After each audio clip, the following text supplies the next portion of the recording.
আসসালামু আলাইকুম। নবুয়তের আগের জীবনে আমাদের প্রিয় নবী হযরত মুহাম্মদ সাল্লাল্লাহু আলাইহি সাল্লাম কেমন ছিলেন? স্বাভাবিক মানুষদের সাথেই তিনি আর কি পার্থক্য বহন করতেন? নবী হওয়ার আগের জীবনে এবং নবী হওয়ার পরের জীবনে তার চারিত্রিক ব্যবধানই বা কেমন ছিল? সত্যিই কি তিনি গোটা মানব জাতির জন্য আদর্শ? নবী হওয়ার আগেই কি হযরত মুহাম্মদ সাল্লাল্লাহু আলাইহি সাল্লাম আমাদের সকলের জন্য ভাবতেন? কি এবং কোন কোন বিষয়গুলো নবী হওয়ার আগেই তিনি আমাদের জন্য পছন্দ করতেন বা ঘৃণা করতেন, বা তার ব্যক্তিগত জীবনে তিনি কোনগুলো পছন্দ করতেন বা ঘৃণা করতেন, জানেন কি? যদি এই সকল প্রশ্নগুলোর প্রতিনিয়ত উত্তর অন্বেষণ করতে থাকেন, তাহলে আমাদের আজকের ভিডিওটি আপনার সকল প্রশ্নের উত্তর প্রদান করতে সক্ষম হবে বলে আমি আশা রাখছি, ইনশাআল্লাহ। আর আজকে আমরা যে আলোচনা করব তা হযরত মুহাম্মদ সাল্লাল্লাহু আলাইহি সাল্লামের নবুয়তের আগের জীবন সম্পর্কে আপনাকে পূর্ণাঙ্গ একটা ধারণা দেবে। এছাড়াও নবুয়তের আগের জীবনে আমাদের বিশ্বনবী হযরত মুহাম্মদ সাল্লাল্লাহু আলাইহি সাল্লাম কেমন ছিলেন, বা গোটা মানব জাতির জন্য যিনি আদর্শ হিসাবে এসেছিলেন তিনি নবুয়তের আগের জীবনে কেমন ছিলেন, এটা জানা আমাদের সকলের দায়িত্ব ও কর্তব্য। কারণ আমরা তো তার আদর্শই জীবনে ধারণ করতে চাই। আমাদের আজকের ভিডিওটি শুরু করতে চাচ্ছি হযরত মুহাম্মদ সাল্লাল্লাহু আলাইহি সাল্লামের ছোটবেলার একটি ঘটনাকে বর্ণনা করার মাধ্যমে। এই ঘটনাটি আপনারা সহিহ আল বুখারীতেও পেয়ে যাবেন। হযরত জাবির ইবনে আব্দুল্লাহ রাদিয়াল্লাহু তাআলা আনহু থেকে বর্ণিত আছে যে কাবা ঘর যখন পুনর্নির্মাণ করা হচ্ছিল, তখন বালক মুহাম্মদ সাল্লাল্লাহু আলাইহি সাল্লাম ও তিনার চাচা আব্বাস রাদিয়াল্লাহু তাআলা আনহু পাথর ভাঙছিলেন। যেহেতু পাথরগুলো সে সময় ঘাড়ে করে বা কাঁধে করে এক স্থান থেকে অন্য স্থানে নিয়ে যেতে হচ্ছিল, তাই কাঁধের চামড়া পাথরের ঘর্ষণে ছিলে যাচ্ছিল। তাছাড়া এভাবে পাথর টানা সত্যি অনেক বেদনাদায়ক ও খুবই কষ্টকর। বিভিন্ন সিরাতের কিতাবগুলো থেকে জানতে পারবেন যে আবু লাহাব ব্যতীত প্রায় সকল চাচারাই কিন্তু বালক হযরত মুহাম্মদ সাল্লাল্লাহু আলাইহি সাল্লামকে অনেক বেশি ভালোবাসতেন। যেহেতু ঘাড়ে করে বা কাঁধে করে পাথর টানতে অনেক বেশি কষ্ট হচ্ছিল এবং কাঁধ ছিলে যাচ্ছিল, তাই আব্বাস রাদিয়াল্লাহু তাআলা আনহু প্রিয় ভাতিজা হযরত মুহাম্মদ সাল্লাল্লাহু আলাইহি সাল্লামকে বললেন, তোমার কাপড়টা খুলে তোমার কাঁধের উপরে রাখো এবং তার উপরে পাথর টানো, এতে তোমার ঘাড়ে ব্যথা কম পাবে এবং ঘাড় ছিলেও যাবে না। আমাদের প্রিয় নবী হযরত মুহাম্মদ সাল্লাল্লাহু আলাইহি সাল্লাম সে সময় রাজি হলেন না। আব্বাস রাদিয়াল্লাহু তাআলা আনহু যখন হযরত মুহাম্মদ সাল্লাল্লাহু আলাইহি সাল্লামকে তার কাপড় খুলে দিতে যাচ্ছিল, সেই সময় লজ্জাতে আমাদের প্রিয় নবী হযরত মুহাম্মদ সাল্লাল্লাহু আলাইহি সাল্লাম অজ্ঞান হয়ে পড়েন। বেশ কিছুক্ষণ পরে তিনি আবার জ্ঞান ফিরে পেলেন। তিনি জ্ঞান ফিরে পাওয়ার পরেই বললেন, আমার কাপড়, আমার কাপড়, এই বলে তিনি নিজের কাপড় চোপড় ঠিক করতে লাগলেন। যে ঘটনাটি বললাম, অনেক বর্ণনায় এমন উল্লেখ আছে যে এই ঘটনার পরে হযরত মুহাম্মদ সাল্লাল্লাহু আলাইহি সাল্লামকে এমন লজ্জাজনক অবস্থায় আর কখনোই পড়তে হয়নি। এটা নিছকই কোনো ঘটনা নয়, এটিও আমাদের জন্য একটা বড় ধরনের শিক্ষা।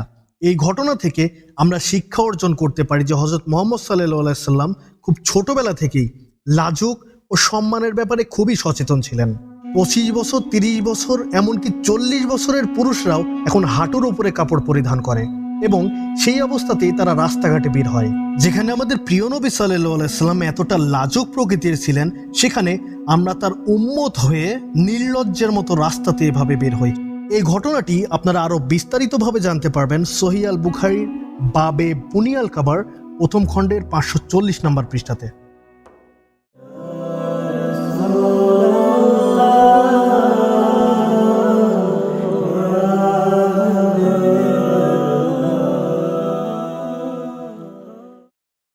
বিভিন্ন পেশা ও বিভিন্ন শ্রেণীর মানুষদের মধ্যে যে সকল গুণাবলী বিচ্ছিন্নভাবে পাওয়া যায়, আমাদের সকলের প্রিয় হযরত মুহাম্মদ সাল্লাল্লাহু আলাইহি সাল্লামের মধ্যেও সেগুলো একইভাবে বিদ্যমান ছিল।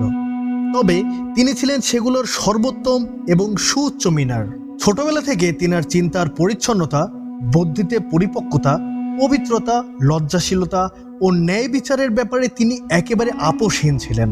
প্রয়োজনের বাইরে তিনি কখনোই কথা বলতেন না। যে কোনো জিনিস খুবই মনোযোগ সহকারে শ্রবণ করতেন এবং খুব নিবিড়ভাবে সেগুলো বোঝার চেষ্টা করতেন। আপনারা সকলেই জানেন আমাদের প্রিয় নবী হযরত মুহাম্মদ সাল্লাল্লাহু আলাইহি সাল্লাম যে সময় পৃথিবীতে আবির্ভূত হন, সে সময় মক্কার অবস্থা খুবই শোচনীয় ছিল। তাই সকলেই মূর্তি পূজায় অংশগ্রহণ করত, কিন্তু আমাদের প্রিয় নবী হযরত মুহাম্মদ সাল্লাল্লাহু আলাইহি সাল্লাম কখনোই মূর্তি পূজায় অংশগ্রহণ করতেন না। এও বলা যায় যে ছোটবেলা থেকেই তিনি আল্লাহর সরাসরি সাহায্য পেতেন। ছোটবেলা থেকে নির্জন স্থানকে বেশি প্রাধান্য দিতেন এবং সেই সকল স্থানগুলোতেই বেশি সময় কাটাতেন যে জায়গাগুলো খুবই নির্জন। পরিচ্ছন্ন, মার্জিত, সুন্দর বিবেক বুদ্ধি, উন্নত স্বভাব ও সুন্দর দৃষ্টিভঙ্গি নিয়েই কিন্তু মানুষের জীবন। বিশেষ করে মানুষের জীবনের বিভিন্ন সমস্যা সম্পর্কে তিনি গভীরভাবে ধ্যান করতেন। সময়ের পরিক্রমাতে একের পরে এক অন্যায়, অবিচার, জুলুম, মিথ্যাচার দেখতে দেখতে তিনি একটা সময়ে এই সকল বিষয়গুলোকে খুবই ঘৃণা করতে থাকলেন। তিনি অনেক মর্মাহত হতেন। একটা সময় আসার পরে তিনি এই সকল বিষয়গুলো দেখতে দেখতে একেবারে অধৈর্য হয়ে গেলেন। আস্তে আস্তে এই সকল সমাজ ব্যবস্থা থেকে তিনি নিজেকে অনেকটা দূরে রাখতে আরম্ভ করলেন। পারিবারিক কাজ, পেশাগত কাজ ও মানব সেবার পরে তিনি যতটুকু সময় পেতেন নির্জনতাকে বেছে নিতেন। তিনি একা একা থাকতেন এবং মহান আল্লাহ তাআলার জন্য ধ্যান করতেন। এই স্থানে এসে যদি কারো প্রশ্ন আসে যে হযরত মুহাম্মদ সাল্লাল্লাহু আলাইহি ওয়াসাল্লাম কি কাজ করতেন, তাহলে বলবো তিনি ব্যবসা করতেন, কৃষিকাজ করতেন এবং নিজের বকরিগুলোকে বিভিন্ন সময় চড়াতেন। তিনি কিসের ব্যবসা করতেন এবং কেন তিনি ব্যবসাকে এত বেশি পছন্দ করতেন, সেই সকল বিষয়গুলো নিয়ে আমরা অন্য একটা কোনো সময় কথা বলবো। তবে হযরত মুহাম্মদ সাল্লাল্লাহু আলাইহি ওয়াসাল্লাম কি করতেন এই ব্যাপারটি যদি আপনারা পূর্ণাঙ্গভাবে জানতে চান, তাহলে আমাদের আখেরি ডায়েরি ইউটিউব চ্যানেলটি এক্ষুনি সাবস্ক্রাইব করুন, কারণ খুব অচিরেই হযরত মুহাম্মদ সাল্লাল্লাহু আলাইহি ওয়াসাল্লামের পেশাগত বিষয়গুলো নিয়ে ভিডিও আসতে চলেছে। আর আমাদের চ্যানেলটি সাবস্ক্রাইব করুন আপনি নিজে এবং পরিবারের সবাইকে সাবস্ক্রাইব করতে বলুন। আর আমাদের ভিডিওগুলো অনেক বেশি বেশি করে শেয়ার করুন, যেন আপনার প্রত্যেকটি ভাই বোন ইসলামের ইতিহাস সম্পর্কে পরিষ্কার ধারণা পেতে পারে এবং হযরত মুহাম্মদ সাল্লাল্লাহু আলাইহি ওয়াসাল্লামের আদর্শ সবার মাঝে ছড়িয়ে দিতে অনেক বেশি বেশি শেয়ার করুন। তিনি সাল্লাল্লাহু আলাইহি ওয়াসাল্লামের গোটা 63 বছর জীবনে কখনোই মদ পান করেননি, এমনকি মদই স্পর্শও করেননি। বিভিন্ন দেবদেবীর নামে কখনো ওয়াদাও করেননি। বিভিন্ন দেবদেবীর নামে বা বিভিন্ন আস্তানায় যদি কোনো পশু জবাই করা হতো, সেগুলোর মাংসও কখনো খেতেন না। মূর্তির জন্য আয়োজিত যে কোনো ধরনের উৎসব বা এই কেন্দ্রিক কোনো ধরনের যদি মেলাও হতো, সেখানেও তিনি উপস্থিত হতেন না। বলা যায় যে নবী হওয়ার আগে থেকে তিনি এসব ব্যাপারে খুবই সচেতন ছিলেন। তিনি সাল্লাল্লাহু আলাইহি সাল্লামের জীবনের শুরু থেকেই মূর্তি এবং বাতিল উপাস্যদের মন থেকে খুবই ঘৃণা করতেন। এত বেশি ঘৃণা করতেন যে এরকম ঘৃণা আর কোনো কিছুর উপরে ছিল না। তাছাড়া তৎকালীন আরবরা লাত এবং উজ্জার কসম কাটত। তার সামনে কেউ যদি কখনো লাত বা উজ্জার কসম কাটত, তাহলে তিনি খুবই বিরক্ত অনুভব করতেন এবং অনেকটা রাগান্বিত হতেন। এই ব্যাপারটি আপনারা যদি কখনো ইবনে হিশামের প্রথম খণ্ড পড়েন, তাহলে 128 নম্বর পৃষ্ঠাতে উল্লেখ পাবেন, যেখানে খ্রিস্টান পাদ্রী বুহায়রার ব্যাপারটি উল্লেখ করা রয়েছে। তিনি সাল্লাল্লাহু আলাইহি সাল্লামের তাকদীর আল্লাহর রহমত দ্বারা সর্বদাই যে ঘেরা ছিল, এ ব্যাপারে কোনো ধরনের সন্দেহ নেই। তিনিও তো আমাদের মতো রক্ত মাংসেরই মানুষ। এ পৃথিবীর পার্থিব কোনো কিছু পাওয়ার ইচ্ছা হবে, সেটাই তো স্বাভাবিক।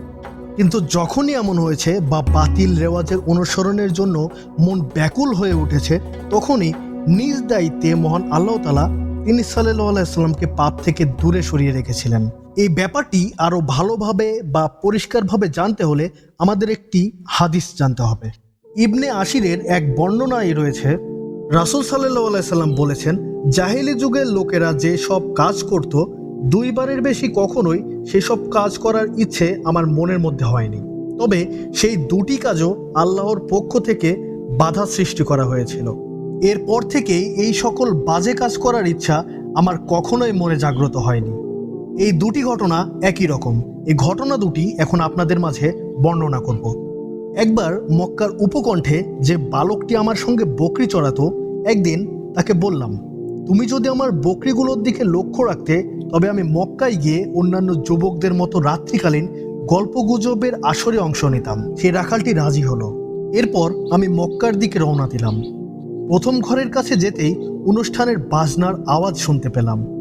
একজনকে জিজ্ঞাসা করলাম, এখানে কি হচ্ছে? সেই ব্যক্তিটি আমাকে বলল, অমুকের মেয়ের সঙ্গে অমুকের ছেলের বিয়ে হচ্ছে। আমিও আগ্রহের বশে সেগুলো উপভোগ করার জন্য বসে পড়লাম। আর ঠিক সেই মুহূর্তেই আল্লাহ তাআলা আমার কান বন্ধ করে দিলেন এবং আমার চোখে এত পরিমাণে ঘুম ঢেলে দিলেন যে আমি সেখানেই ঘুমিয়ে পড়লাম। আমার শরীরে যখন সূর্যের প্রখর তাপ লাগছিল, তখন আমার ঘুম ভাঙল। আমি তড়িঘড়ি করে মক্কার উপকণ্ঠের সেই রাখালের দিকে ফিরে গেলাম এবং তাকে সব ঘটনা খুলে বললাম। এটি ছিল প্রথম ঘটনা। আরও একদিন ঠিক একইভাবে রাখালকে রাজি করিয়ে আমি মক্কায় চলে গেলাম। সেই দিনও আমার সঙ্গে প্রথম দিনের মতোই ঘটনা ঘটল। আমি সেই দিনও ঘুমিয়ে পড়লাম এবং এই ঘটনা আমি বালকের কাছে ফিরে আসার পরে আবার বর্ণনা করলাম। এরপর থেকে এই ধরনের কাজ করার ইচ্ছে আমার আর কখনোই হয়নি। এই ঘটনা দুইটি বিভিন্ন কিতাবে উল্লেখ করা হয়েছে। হাকিম জাহাবি এই হাদিসকে সহি বলেছেন, আর ইবনে কাসির তার আল বেদায়া ওয়ান নেহায়া গ্রন্থের 2য় খণ্ডের 287 নম্বর পৃষ্ঠাতে এই হাদিসকে জয়ীফ বা দুর্বল বলে দাবি করেছেন। গান বাজনা করা হালাল নাকি হারাম এ ব্যাপারে আপনাদের অনেকজনের অনেক ধরনের মন্তব্য আছে। কার কি মন্তব্য সেটি কমেন্ট বক্সে আপনার মূল্যবান মতামত হিসাবে লিখতে একদমই ভুলে যাবেন না। নবুয়তের পূর্বেই তিনি সাল্লাল্লাহু আলাইহি সাল্লামের প্রশংসনীয় কাজ, উন্নত ও সুন্দর চরিত্র, সেই সাথে মাধুর্যমণ্ডিত স্বভাবের কারণে খুবই স্বতন্ত্র বৈশিষ্ট্যের অধিকারী ছিলেন তিনি, এবং সবার কাছে খুবই প্রিয় হিসেবে ছিলেন। তিনি ছিলেন সকলের কাছে অধিক ব্যক্তিত্ব সম্পন্ন, উন্নত চরিত্রের অধিকারী, সম্মানিত প্রতিবেশী এবং সার্বিকভাবে সবার ব্যাপারে খুবই নিরপেক্ষ। আমানতদারিতে ছিলেন একেবারে আস্থার প্রতীক। সকলের চেয়ে নরম আচরণ ও নরম স্বভাবের কারণে এবং স্পষ্টভাষিতার কারণে তার এত জনপ্রিয়তা ছিল। সার্বিকভাবে পরিচ্ছন্ন পোশাক ও পবিত্র মনের অধিকারী ছিলেন তিনি। ভালো ভালো কথায় এবং ভালো ভালো কাজে তিনি ছিলেন সকলের অগ্রগামী। তিনি এতটাই সৎ এবং এতটাই স্পষ্টভাষী ছিলেন যে নিজের জাতির লোকেরাই তাকে আলামিন উপাধি দিয়েছিলেন। তিনি সাল্লাল্লাহু আলাইহি সাল্লাম নবী হওয়ার অনেক আগেই আম্মাজান খাদিজাতুল কোবরা রাদিয়াল্লাহু তাআলা আনহাকে বিয়ে করেছিলেন। সেই খাদিজাতুল কোবরা রাদিয়াল্লাহু তাআলা আনহা নিজেই তার স্বামী হযরত মুহাম্মদ সাল্লাল্লাহু আলাইহি সাল্লামের ব্যাপারে চারিত্রিক সাক্ষ্য দিয়েছেন। হে নবী, আল্লাহ আপনাকে কখনোই ভয় দেখাবেন না এবং অপমানিতও করবেন না। আপনি বিপদগ্রস্ত ব্যক্তির পাশে দাঁড়ান, তার বোঝা বহন করেন, দুঃখী ও দরিদ্র লোকের পাশে দাঁড়ান, তাকে সাহায্য সহযোগিতা করেন। আমি দেখেছি আপনি অনেক ভালো মেহমানদারি করেন, এতিমদের অনেক বেশি ভালোবাসেন, সর্বদাই ন্যায় প্রতিষ্ঠার জন্য কাজ করেন। আপনি কারো উপরে জুলুম করেন না এবং জুলুমকারীকে আপনি পছন্দও করেন না। আপনার কণ্ঠনালী থেকে কখনো ভালো কথা ছাড়া অশ্লীল কোনো কথা বের হয় না। তাই হে নবী, আল্লাহ আপনাকে কখনোই ভয় প্রদর্শন করবে না এবং আপনাকে অপমানিতও করবে না। ভিডিওর এই পর্যায়ে এসে আমি আপনাদের কাছে জানতে চাচ্ছি, কারো স্ত্রী যদি স্বামীর ব্যাপারে এই ধরনের সার্টিফিকেট দেয় তাহলে সেই ব্যক্তিটা আসলে কেমন? এবার আপনারাই বলুন, নবী হওয়ার আগের জীবনে এবং নবী হওয়ার পরে হযরত মুহাম্মদ সাল্লাল্লাহু আলাইহি সাল্লামের মধ্যে কি আকাশ পাতাল কোনো পার্থক্য খুঁজে পেয়েছেন? আপনাদের কাছে এটা প্রকাশিত হয়েছে যে হযরত মুহাম্মদ সাল্লাল্লাহু আলাইহি সাল্লাম নবী হওয়ার আগেও যেমন, নবী হওয়ার পরেও তেমন। এই কারণেই হযরত মুহাম্মদ সাল্লাল্লাহু আলাইহি সাল্লামকে আল্লাহ তাআলা সমস্ত মানব জাতির জন্য আদর্শ করে দিয়েছেন। যারা নবী করিম সাল্লাল্লাহু আলাইহি সাল্লাম ও খাদিজাতুল কোবরার বিয়ের ঘটনাটি জানতে চান তারা আমাদের চ্যানেলে এখনই ভিজিট করতে পারেন এবং ডেসক্রিপশন বক্সে সেই ভিডিওর লিঙ্কও দেওয়া থাকবে। আশা করছি আমাদের আজকের ভিডিওটি আপনার অনেক প্রশ্নের উত্তর এনে দিয়েছে। আমাদের আজকের পর্বটি যদি আপনাদের কাছে ভালো লেগে থাকে তবে অবশ্যই একটি লাইক করবেন। কোনো ধরনের মতামত থাকলে সেটি অবশ্যই কমেন্ট করে জানাবেন এবং আখিরি ডায়েরির সঙ্গে থাকতে একদমই ভুল করবেন না। আখিরি ডায়েরির সঙ্গেই থাকুন, সাবস্ক্রাইব করুন এবং অনেক বেশি বেশি শেয়ার করুন। কথা হবে আবার অন্য একটি পর্বে। সেই পর্যন্ত আল্লাহ আপনাদের সবাইকে ভালো রাখুক, সুস্থ রাখুক। আল্লাহ হাফেজ।